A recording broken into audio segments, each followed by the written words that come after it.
Good morning बच्चों। बेटा आज आपकी वर्कशीट नंबर 68, डेट है 18 जनवरी 2022। आज की वर्कशीट भी बेटा आपकी भूगोल की बुक का चैप्टर नंबर 5 प्राकृतिक वनस्पति तथा वन्य प्राणी से ली गई है। कल की वर्कशीट में हमने प्राकृतिक वनस्पति और वन्य प्राणी के बारे में जाना था। आज की वर्कशीट में बेटा हम पारिस्थितिकी तंत्र और जीवोम के बारे में जानेंगे। तो सबसे पहले शुरू करते हैं बेटा आज की वर्कशीट। और तो बेटा पहला है आपका पारिस्थितिक तंत्र। तो पारिस्थितिकी तंत्र होता क्या है बेटा? ये भी किसी भी क्षेत्र के जो पादप है और प्राणी जगत है उनका आपस में तथा अपने भौतिक पर्यावरण से अंतर संबंधित होता है। मतलब किसी भी क्षेत्र के पादप और प्राणी का आपस में कैसा अंतर संबंध होता है उनका भौतिक पर्यावरण से अंतर संबंध को ही हम एक पारिस्थितिक तंत्र बोलते हैं। और मनुष्य भी बेटा इस पारिस्थितिक तंत्र का एक अविच्छिन्न भाग है, क्योंकि इसके बिना वो तंत्र अधूरा है। मनुष्य वन्य जीवन और वनस्पति को अपने लाभ के लिए प्रयोग करता है। आपको पता है बेटा हम वनस्पति जगत और वन्य जीव का अपने लाभ के लिए प्रयोग कर रहे हैं। आपको पिछली वर्कशीट में आपने जाना कि हमें वनस्पति पे वनों से क्या लाभ है, तो आपको पता ही लग गया है कि क्यों प्रयोग करता है। परंतु बेटा हुआ क्या कि मनुष्य ने अपने लालच के कारण इन संसाधनों का अधिकतम प्रयोग करना शुरू कर दिया और वह वृक्षों को काटकर जानवरों को मारकर पारिस्थितिक तंत्र में असंतुलन पैदा करता है। इससे हुआ क्या कि परिणाम स्वरूप कुछ प्रजातियों के विलुप्त होने का भय हो गया। कुछ प्रजातियां तो बेटा विलुप्त हो भी चुकी हैं।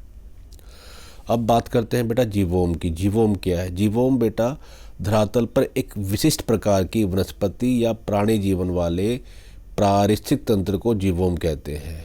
ये तो बेटा इसके अंदर सभी पादप सभी प्राणी आ गए। इसमें अगर हम किसी एक पादप की या किसी एक प्राणी जगत के पारिस्थितिक तंत्र की बात करते हैं तो उसको हम जीवोम बोलते हैं।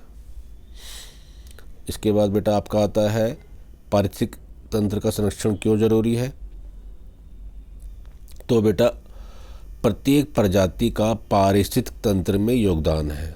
कोई भी जाति हो, पादप जाति हो, वन्य जाति हो, वन्य प्राणी हो, मनुष्य हो, कोई भी हो, और उनका संरक्षण भी अनिवार्य है। मनुष्य द्वारा पादपों व जीवों के अत्यधिक उपयोग के कारण क्या हुआ कि हमारा जो पारिस्थितिक तंत्र है वह असंतुलित हो गया। इससे कई वन्य जीव की प्रजातियों में भी संकट में है, कुछ लुप्त हो चुकी हैं। तो पारिस्थितिक तंत्र के असंतुलन का मुख्य जो कारण है वो रहा मनुष्य, जिसने अपने लालची व्यापारियों को अपना व्यवसाय के लिए अत्यधिक शिकार करना है। रासायनिक और औद्योगिक अपशिष्ट तेजाबी जमाव के कारण प्रदूषण, विदेशी प्रजातियों का प्रवेश, कृषि तथा निवास के लिए वनों की अंधाधुंध कटाई, ये सब बेटा हमारे पारिस्थितिक तंत्र के असंतुलन के कारण है। तो अब इनका हमें संरक्षण भी करना जरूरी है। हम सभी को अपनी अतिजीविता के लिए प्राकृतिक पारिस्थितिकी तंत्र के महत्व को समझना होगा, और यह सभी संभव है जब प्राकृतिक पर्यावरण पर अंध विनाश तत्काल समाप्त कर दिया जाए। तो ये थी बेटा आपकी वर्कशीट। इसमें आपको देखेंगे बेटा आपको 4 क्वेश्चन दिए गए हैं। सबसे पहला क्वेश्चन है पारिस्थितिक तंत्र से आप क्या समझते हैं। दूसरा इसके असंतुलन के मुख्य कारण। तीसरा जीवोम किसे कहते हैं और मनुष्य को क्या प्रयास करना चाहिए।